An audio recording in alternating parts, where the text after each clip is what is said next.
সময় মতো সিদ্ধান্ত নিতে হবে কোরআনকে আমি কোথায় নিয়ে ভালোবাসবো। ঘরের ভিতরে রাখবো না মসজিদের ভিতরে রাখবো না খানকার ভিতরে রাখবো না কোরআনকে সমাজের রাষ্ট্রের সংবিধান বানাবো। এখন এই সময় এসেছে কারা কারা এই পচা সংবিধানকে সবগুলোকে ফেলে দিয়ে আল্লাহর কোরআন দিয়ে সংবিধান দিয়ে আমার বাংলা চলুক, কারা কারা চান দুহাত তুলে দেখায় দেন। লিল্লাহে তাকবীর। আমার প্রিয় বন্ধুগণ, ইসলাম ছাড়া অন্য কোন ধর্ম আল্লাহর দরবারে কবুল হবে? জোরে বলেন, কবুল হবে? একমাত্র ধর্মের নাম কি? জোরে বলেন, একমাত্র ধর্মের নাম কি? এই পৃথিবীতে প্রায় 4500 ধর্ম বর্ণর মানুষ আছে, কিন্তু ইসলাম হলো সবচাইতে ভালো ধর্ম। আল্লাহ রাব্বুল আলামিন সুন্দর করে জানায় দিয়েছেন, ওয়া মাইয়াবতাগি গায়রাল ইসলামি দীনান ফালাইয়ুকবালা মিনহু ওয়া হুয়া ফিল আখিরাতি মিনাল খাসিরিন। ইসলাম ছাড়া অন্য কিছু আল্লাহর দরবারে কবুল হবে? সবাই বলেন, কবুল হবে? ইসলাম ছাড়া অন্য কিছু আল্লাহর দরবারে কবুল হবে না। ও মাইয়াবতাগি গায়রাল ইসলামি দীনান ফালাইয়ুকবালা মিনহু ওয়া হুয়া ফিল আখিরাতি মিনাল খাসিরিন। ইসলাম ছাড়া অন্য কোন ধর্ম, অন্য কোন মতাদর্শ আল্লাহর দরবারে কবুল হবে না। একমাত্র ধর্মের নাম কি? জোরে বলেন, একমাত্র ধর্মের নাম কি? আমরা সেই ইসলাম পেয়ে খুশি না বেজার? আরো জোরে বলেন, খুশি না বেজার? সেই ইসলাম হলো কল্যাণ কামনা করা। ইসলাম যারা কবুল করবে একে অপরের জন্য কল্যাণ কামনা করবে। আল্লাহ রাব্বুল আলামিন সুন্দর করে জানায়া দিয়েছেন, ও আল্লাহ রাব্বুল আলামিন বলেন, তাআওয়ানু আলাল বিররি ওয়াত তাকওয়া ওয়া লা তাআওয়ানু আলাল ইসমি ওয়াল উদওয়ান। তোমরা একে অপরকে সহযোগিতা করবে তাকওয়ার ভিত্তিতে, একে অপরকে তোমরা সহযোগিতা করবে। একজন মুসলমান আরেকজন মুসলমানকে সহযোগিতা করবে তাকওয়ার ভিত্তিতে। আমার ভাইয়েরা, উদাহরণ না দিলে বুঝবেন না মুসলমান কাকে বলে আর কেমন হওয়া প্রয়োজন। হযরত ওমর বলেন, আদ-দীনু হুমুন নাসিহা। সেই সমাজের মানুষেরা নসিহত করুন। আল্লাহর ইসলামকে কল্যাণ কামনা মনে করত। ইয়ারমুকের যুদ্ধের সময় হিরাক্লিয়াস 2 লক্ষ রোমান সৈনিক নিয়ে রওনা দিয়েছে ইসলামের বিরুদ্ধে যুদ্ধ করার জন্য। আর মুসলমানদের সৈন্য হলো 40,000। এই 40,000 সৈন্যর ভিতর থেকে যুদ্ধ শুরু হয়ে গেল। যুদ্ধ করতে করতে আমার ভাইয়েরা দুনিয়া ছেড়ে মুসলমানেরা বিদায় নিয়ে চলে গেল।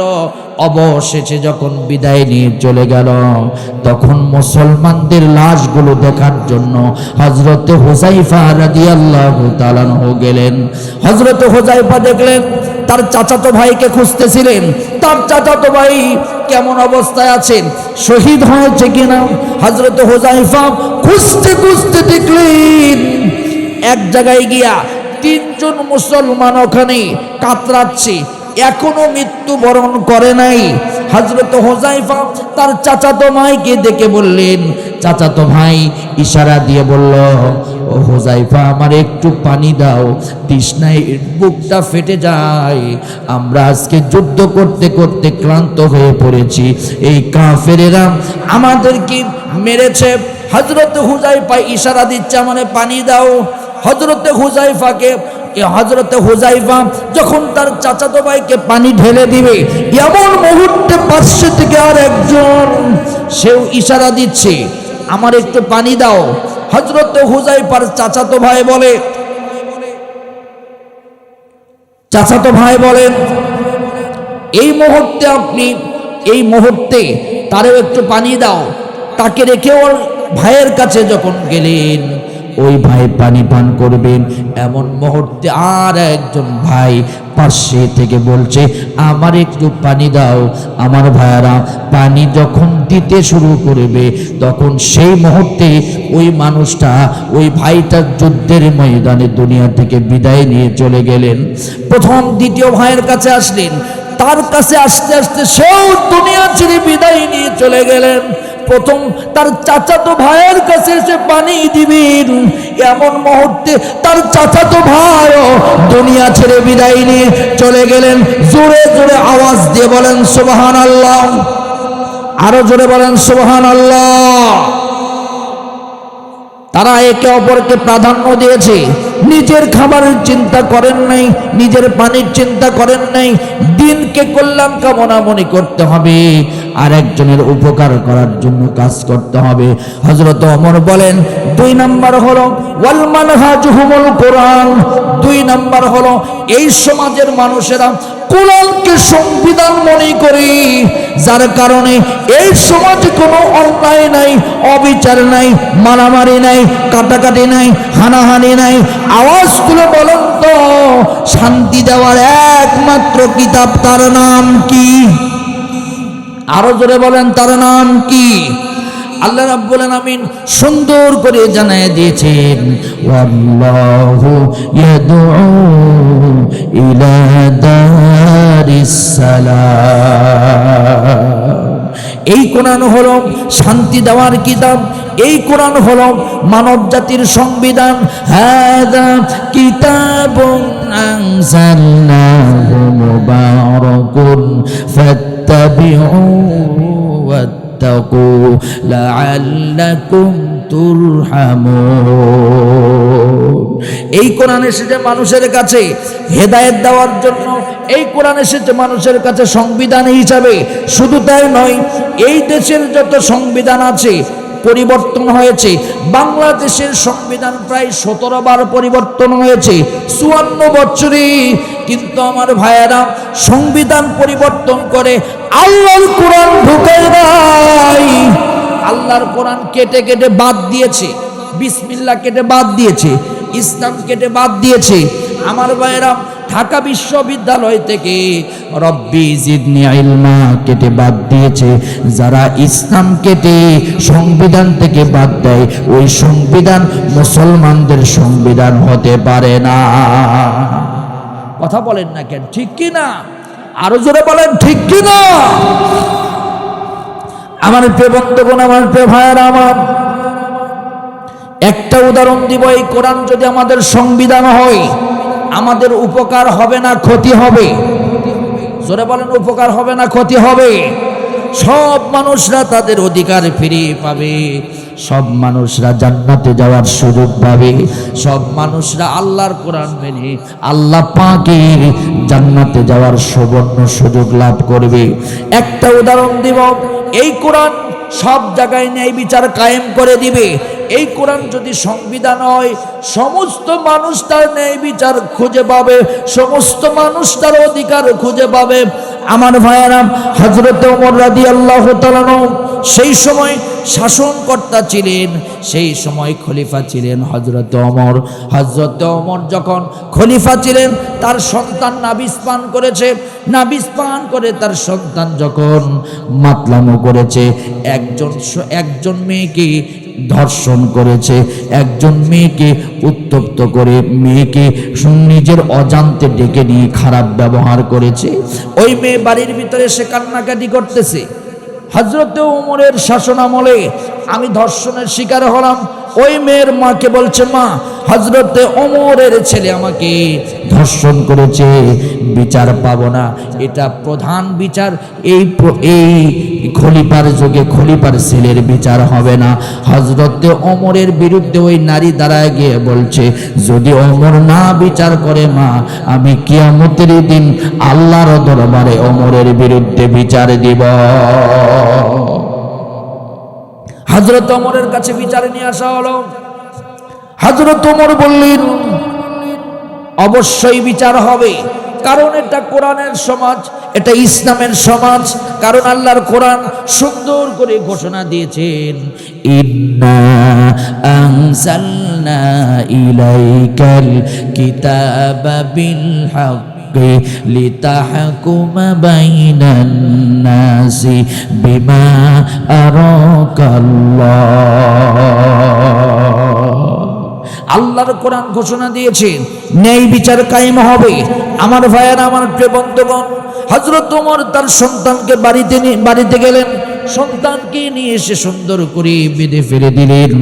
বাঁধার পরে হযরত ওমর তার সন্তানকে বাঁধার পরে ডাক দিয়ে বললেন, তোমার বিচার হবে, যতক্ষণ পর্যন্ত তোমার বিচার না হবে ততক্ষণ পর্যন্ত হযরত ওমর একটা লোকমাও খাবে না। ওমর ছিলেন ইমাম, হযরত ওমর ইমামতি করলেন, ঘোষণা দিলেন, আজকে ওমরের ছেলে আবু শামার বিচার হবে। সবাই একদম জনসম্মুখে তার বিচার শুরু হলো। হযরত ওমর প্রধান বিচারপতিকে বললেন, ও প্রধান বিচারপতি, তুমি তাকে একটু মার দাও, একটু বিচারের শাস্তি দাও। হযরত ওমরের সন্তান কি প্রধান বিচারপতি জিনার শাস্তি দিলেন, আয-যানিয়াতু ওয়াজ-যানিন ফাজলিদু কুল্লা ওয়াহিদিম মিনহুমা মিয়াতা জালদা, 100টি বেতের আঘাত তাকে করতে হবে। আমার ভাইয়েরা, আমার প্রিয় বন্ধুগণ, তাকে মারতে শুরু করে দেওয়া হলো। অন্য এক জায়গায় এসেছে, অবিবাহিত হলে তাকে 80টি বেতের আঘাত করতে হবে। আমার ভাইয়েরা, সুন্দর করে যখন মারতে শুরু করলেন, হযরত ওমরের পছন্দ হলো না। হযরত ওমর বললেন, হে হে প্রধান বিচারপতি, তুমি ওমরের ছেলেদিকে এইরকম করে তুমি বিচার করতেছ, না না না না, এই মুহূর্তে তুমি আমারে দাও, আমি তাকে মারবো, আমি বিচার ফয়সালা করব। হযরত ওমর ব্যাটটা নিলেন, তার সন্তানকে আঘাত করতে শুরু করে দিলেন। তার সন্তানকে মারতে মারতে 1 নয় 2 নয় প্রায় 60টা আঘাত করেছে। সেই মুহূর্তে আঘাত করার সাথে সাথে আমার ভাইয়েরা, হযরতে ওমরের সন্তান দুনিয়া থেকে বিদায় নিয়ে চলে গিয়েছে। ইন্না লিল্লাহি ওয়া ইন্না ইলাইহি রাজিউন। হযরত ওমর দাফন কাফনের ব্যবস্থা করলেন। দাফন কাফনের ব্যবস্থা করার পর হযরত ওমর সুন্দর করে দাফন কাফন করলেন। কবরের উপরে বসে হযরত ওমর দোয়া করলেন, নিজেই ইমামতি করলেন, নিজে হাতে নিজের সন্তানকে কবরের ভিতরে নামায়া দিলেন। দেবার পর বেতের এরপরে দোয়া করে সাহাবীদেরকে বলছে, শোনো, আমার ওই বেতটা নিয়ে আসো, যে বেত দিয়ে আমার ছেলেকে মেরেছিলাম। বলছে, বেত কি করবেন? এই মুহূর্তে আসতেছে জি, এই মুহূর্তে আমি তাকে মেরে বাকি 20টি কবরের উপরে, তার কবরের উপরে 20টি বেতের আঘাত করে তা আমি জানায় দিব, এই পৃথিবীতে ইসলাম হলো ন্যায় বিচারের প্রতীক। ইন্না আনজালনা ইলাইকাল কিতাবা বিল হাক্কি লিতাহকুমা বাইনান নাসি বিমা আরাকাল্লাহ। এই পৃথিবীতে আমি ন্যায় বিচার কায়েম করে দিব। ওমরের সমাজে এরকম জান্নাতি সমাজ হয়েছিল, সেই সমাজের সংবিধান ছিল আল কোরআন। চিৎকার দিয়ে বলেন সুবহানাল্লাহ, আরো জোরে বলেন সুবহানাল্লাহ।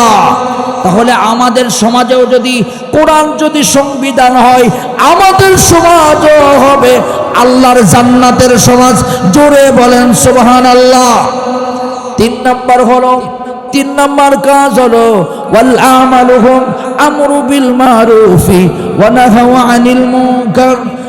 আমার ভাইয়েরা, 3 নম্বর হলো ওই সমাজের ভিতরে 1 নম্বর হলো সৎ কাজের আদেশ ছিল, অসৎ কাজ থেকে নিষেধ ছিল।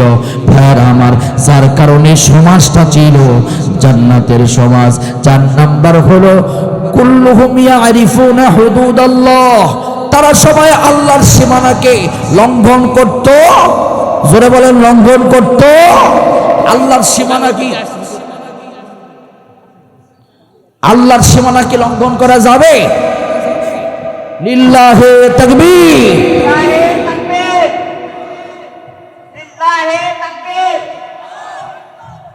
তোমরা যা করতেছো না, কাহিনী মোহাম্মদ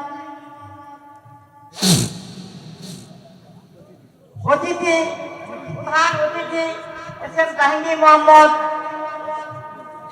মঞ্চে উপস্থিত হয়েছেন, তাকে তার আসন গ্রহণ করার জন্য অনুরোধ করা হচ্ছে। আলহামদুলিল্লাহ, আলহামদুলিল্লাহ। কোনো কিছু বললে স্লিপ দিয়ে বলবেন।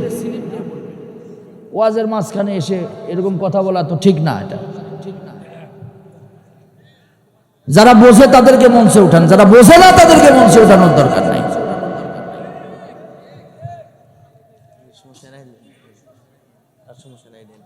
জি জি, আলহামদুলিল্লাহ। প্রধান অতিথিকে আমরা স্বাগতম জানাচ্ছি, আল্লাহ তাকে কবুল করুন, বলেন আমিন। কুল্লুহুম ইয়ারিফুনা হুদুদাল্লাহ। সেই সময়ের মানুষরা আল্লাহর সীমানা লঙ্ঘন করত না।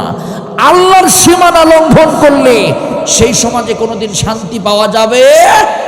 কথা বলেন না কেন, যাবে? আল্লাহর সীমানা হলো মদ খাওয়া যাবে না, সুদ খাওয়া যাবে না, জিনা করা যাবে না, ব্যভিচার করা যাবে না, অন্যায় করা যাবে না, অবিচার করা যাবে না।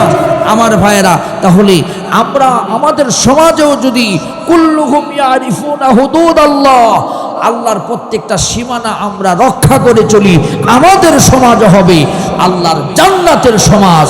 জোরে বলেন সুবহানাল্লাহ। 5 নম্বর হলো ওয়াইদা মারিদু আহদুহুম ওয়াআদুহু। কোন মানুষ যদি সেই সমাজের ভিতরে অসুস্থ হয়ে পড়ত, আর একজন ভাই তাকে সেবা করতে যাইতো, আর একজন ভাই তাকে সহযোগিতা করত। এরপরে 6 নাম্বার হলো ওয়াইদা ইফতারাহু কারু আনহু। 6 নাম্বার হলো এই জাতির মাঝে, ওই সমাজের মাঝে কোনো মানুষ যদি নিঃস্ব হয়ে যেত, আর একজন মানুষ গিয়া তাকে সুন্দরভাবে সহযোগিতা করত। কোনো মানুষ যদি পথ হারা হয়ে যেত, তাকে পথ দেখানোর ব্যবস্থা করত। কোনো মানুষ যদি ঋণে পড়ে, যদি কোনো মানুষ যদি অসহায় জীবনযাপন করত, সবাই মিলে তাকে যাকাতের সম্পদ দিয়ে ঋণ মুক্ত করে দিত। কোনো মানুষ যদি না খেয়ে থাকতো, পাশের বাড়ির মানুষেরা গিয়া, প্রতিবেশীরা গিয়ে তাকে খাবারের ব্যবস্থা করে দিত। এমন সমাজ যদি হয়, আওয়াজ তুলে বলেন তো সমাজের ভিতরে মারামারি কাটাকাটি কি হবে? ভাই, সব বন্ধ হয়ে যাবে। তাহলে আওয়াজ তুলে বলেন তো এই 6টি কাজ আমাদের সমাজে চালু করার দরকার আছে না নাই? জোরে বলেন, কথা বলেন, আছে না নাই? এই 6টি কাজ চালু করতে হলে কোন সংবিধান লাগবে? জোরে বলেন, কোন সংবিধান লাগবে? তাহলে আমাদের সব কিছু দেখা শেষ। আগামীর বাংলাদেশ কোরআনের বাংলাদেশ, আগামীর সংসদ আল্লাহর কোরআনের সংসদ যদি এমনটি হয়, তাহলে আল্লাহ পাক এই সমাজকে জান্নাতের টুকরা বানায় দিবে। চিৎকার দিয়ে বলেন সুবহানাল্লাহ। আরো জোরে বলেন সুবহানাল্লাহ। আমি আপনাদের দেখতে চাই কারা কারা আছেন আল্লাহর কোরআনের পক্ষে, হাত তুলে দেখান। এটা সর্বোচ্চ তাকবীর দেন তো দেখি। 2 জন মহিলা ঝগড়া করলে এর চাইতে জোরে সাউন্ড হয়, দেখি হাত টান টান করে উঠান দেখি। লিল্লাহে তাকবীর, লিল্লাহে তাকবীর। আল কোরআনের আলো